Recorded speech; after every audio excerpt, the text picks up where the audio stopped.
के तौर पर। अब लॉन्ग टर्म का किसी का नजरिया है तो संदीप जी, यहाँ पर कौन सा स्टॉक पसंद है आपको?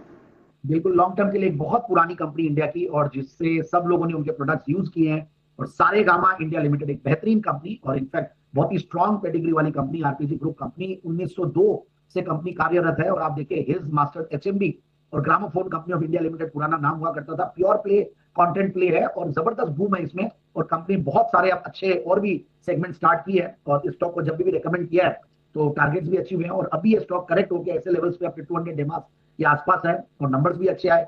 सो बेसिकली म्यूजिक लाइसेंसिंग और आर्टिस्ट मैनेजमेंट से तो मेजर रेवेन्यू आता ही है।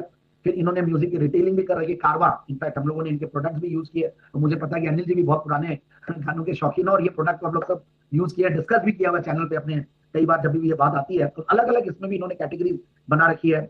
इवेंट्स करने लग गए आजकल, हमने देखा किस तरीके से इवेंट टूरिज्म भी पॉपुलर हो रही है, सारे स्टार्स अलग अलग जगह जाते हैं। फिर आईपी मोनेटाइजेशन कर रहे हैं। सो बाहर से भी रेवेन्यूज आती है, इंडिया में भी रेवेन्यूज आती है। और कुछ इन्होंने डीमर्जर भी किया है अभी रिसेंटली, डिजी ड्राइव बोल के कंपनी निकली है। सो ओवरऑल एक फैंटास्टिक कंपनी है, फैंटास्टिक पेडिग्री वाली company and oldest music level company, जिसके नंबर्स भी बहुत बढ़िया। आप देखिए रिटर्न ऑन कैपिटल 18-19% है, रिटर्न ऑन, फिर आपके प्रॉफिट की कैगर, सेल्स की कैगर 26-27%, प्रॉफिट की कैगर पिछले 5 साल में 35-36% के लगभग रही है। सो एंड क्वार्टरली रिजल्ट्स में भी मतलब अगर हम ऑपरेटिंग प्रॉफिट्स के लेवल्स पे देखें तो 51 करोड़ के सामने 55 करोड़ का पैट ऑपरेटिंग प्रॉफिट था। एंड मार्जिन थोड़े से घट के बढ़ के ही आए, इनफैक्ट 25% के सामने 27%। और प्रोमोटर्स तो स्ट्रांग है ही है, साथ साथ एफआईआई डीआईज का भी पूरा भरोसा है।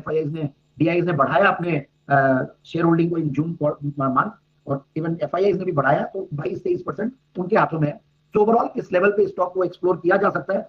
डाउनसाइड के लिए एक बार और बता दूं, 417 का 52 वीक लो है, बट अभी मुझे ऐसा लगता है कि 450 460 एक अच्छा सपोर्ट की तरह काम करेगा।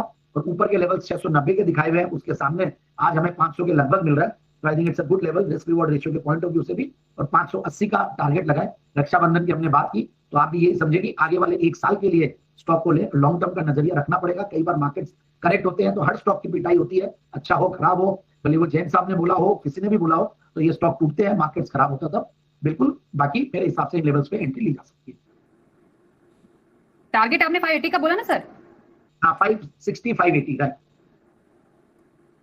ओके, 560 580 तक के टारगेट सारेगामा इंडिया में साल भर तक का नजरिया। पहले कॉल